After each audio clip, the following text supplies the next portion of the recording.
Well, this is going to be a very useful and very challenging video. This is a personal process that I've been using, and I find it to be remarkably useful, and it is something I encourage you to consider. So, as I've been doing the genetic helix, the divine helix of my own soul, I have noticed very strong experiences start to arrive. And I call the arrival of those basically the law of attraction.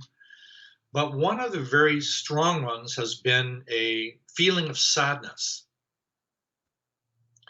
I don't like sadness. No one likes sadness, really.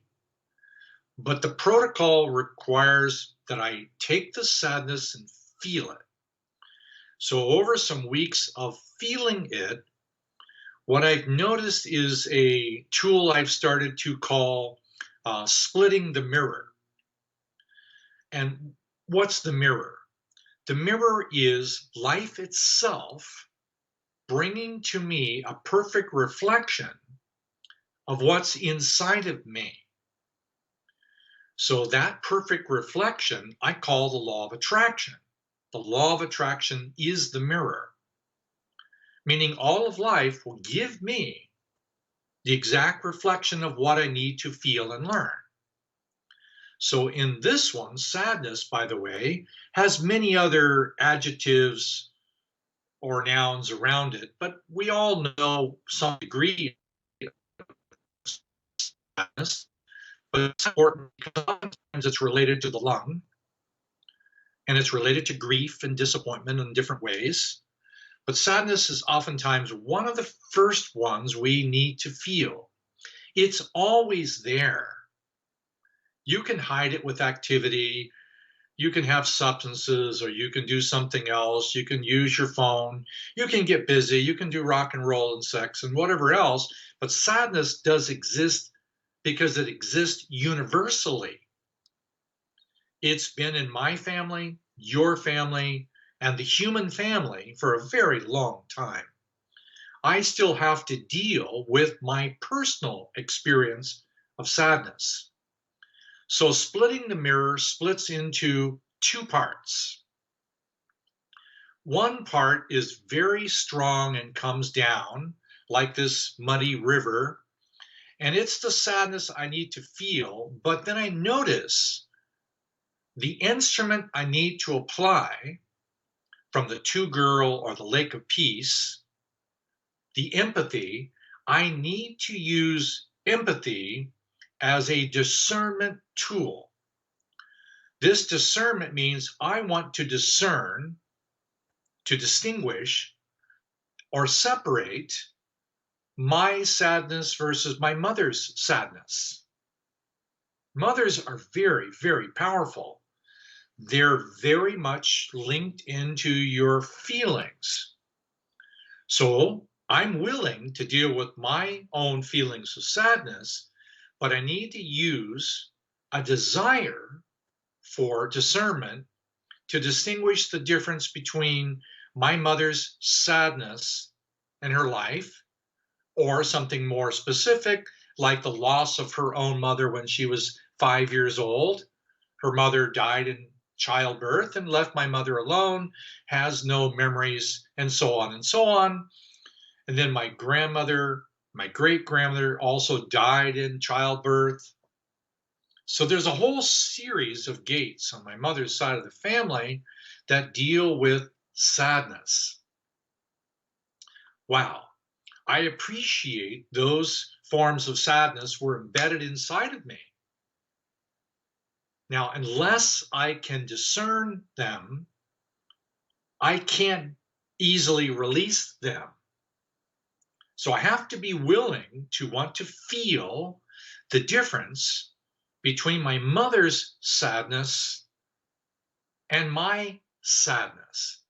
And oh, by the way, I think that you would be shocked to find out how many of these feelings that come to you, that come from your parents or from your family tree, your grandparents, and your great grandparents, how many feelings are arriving to us all the time.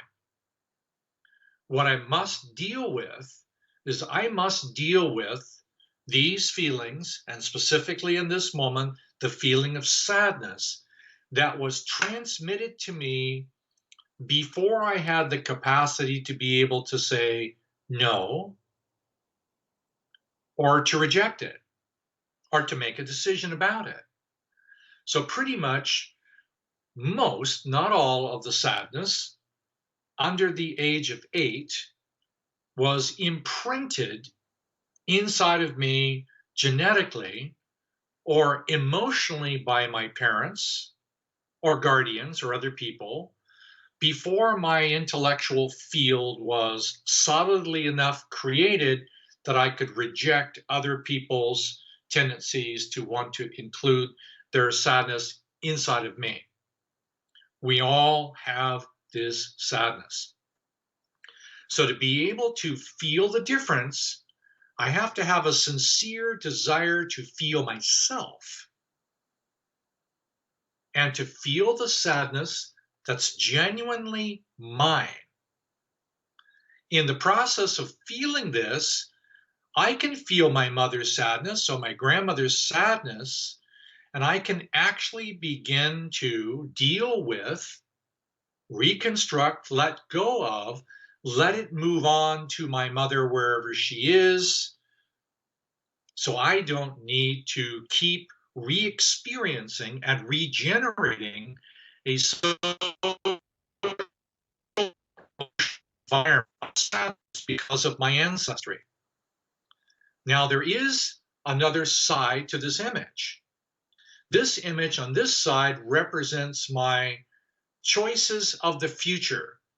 Both of these are time. This is the time from the past. This is the time arriving. That's also part of the past being recycled. How well am I dealing with my present feelings? Am I able to do humility, love of truth, and faith, and the desire to receive love? If I'm able to stay in that place, then this one becomes more self-evident. It doesn't go away. It actually gets stronger because I become more and more aware of the magnitude of it, but I'm developing a skill set called discernment. I'm not going to make all of that sadness in my mother's family or my father's family go away. I'm not going to make the collective sadness of the American Civil War that my great grandparents grew up in, I'm not going to make it go away.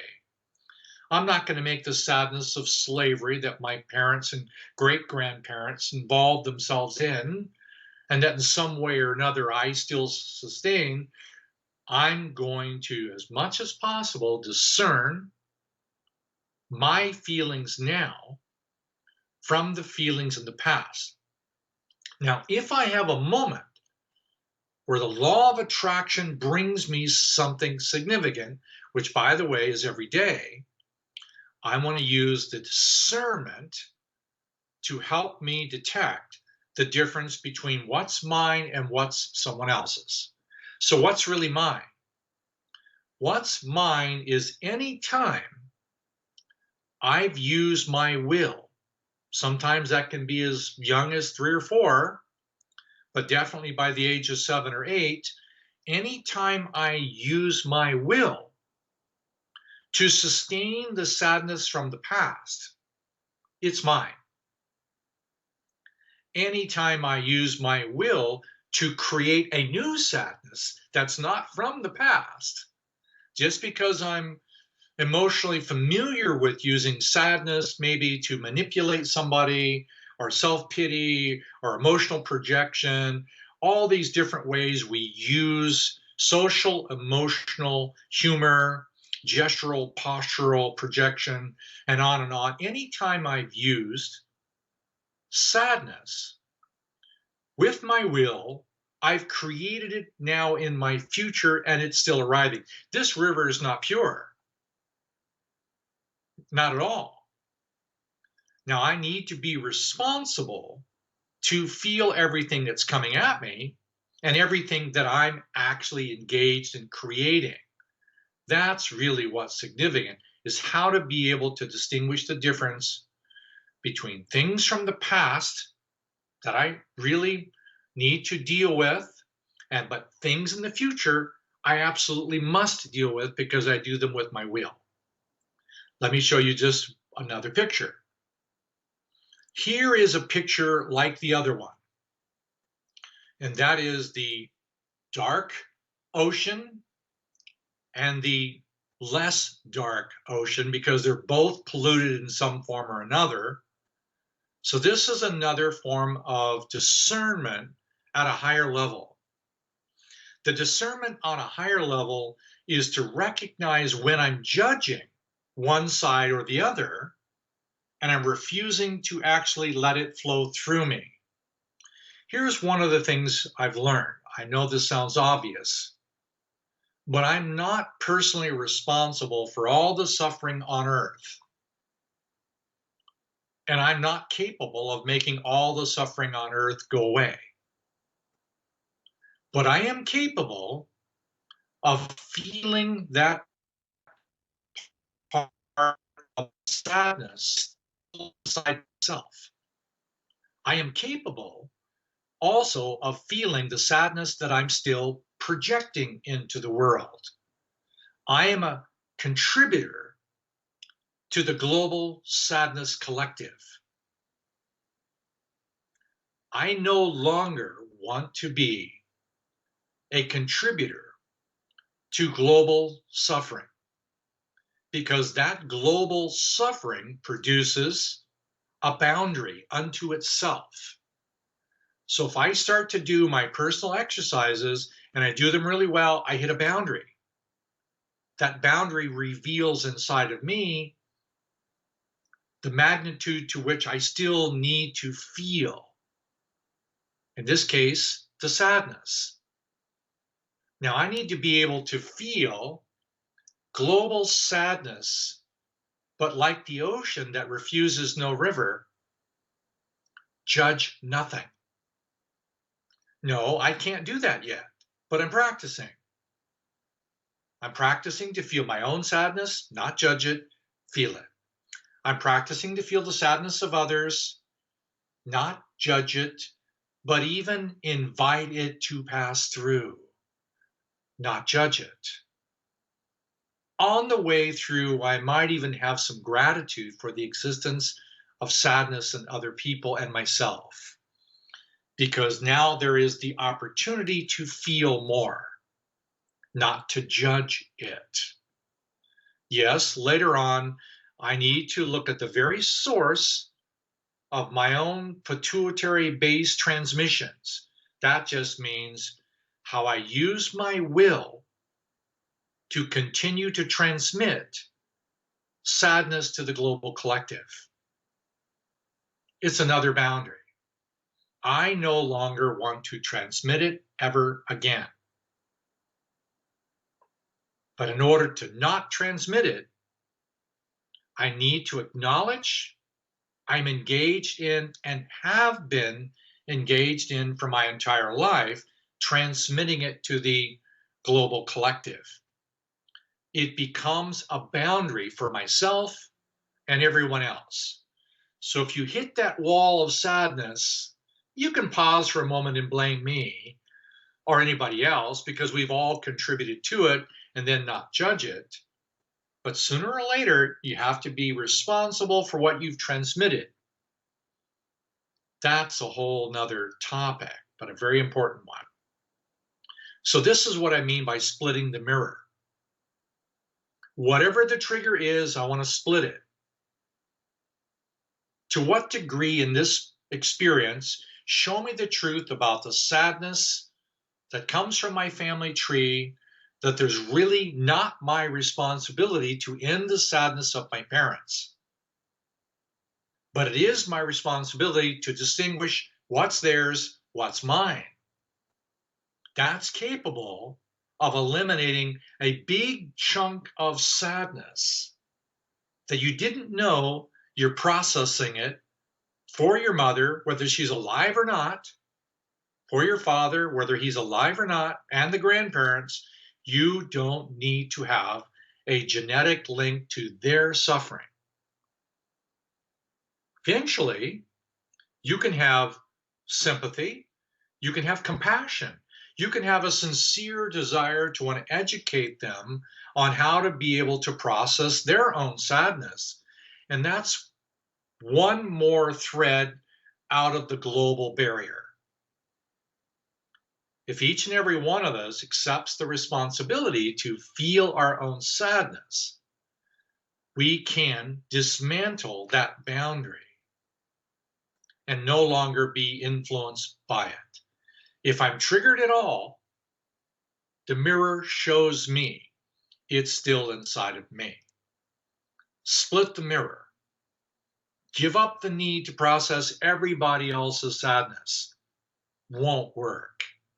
Process your own for now. Later on, you could show other people how to do the same. Splitting the mirror, developing a stronger desire for empathy expressed through discernment. See ya.